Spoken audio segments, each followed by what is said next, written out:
This week marks the 34th Annual Halton Skills Competition, and we are thrilled to welcome 1,200 students this year from 59 of our schools.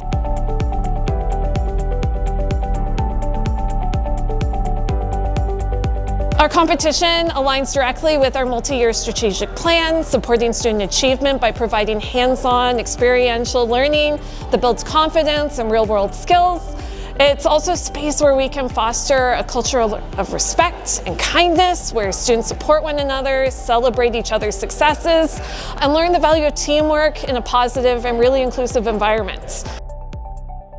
We also have elementary students here taking tours, learning about the careers, getting exposed to skilled trades. We've also got a career showcase taking place. It's an awesome opportunity for our students. At its core, Halton Skills is just about more than the competition. It's about fostering curiosity, innovation, and teamwork.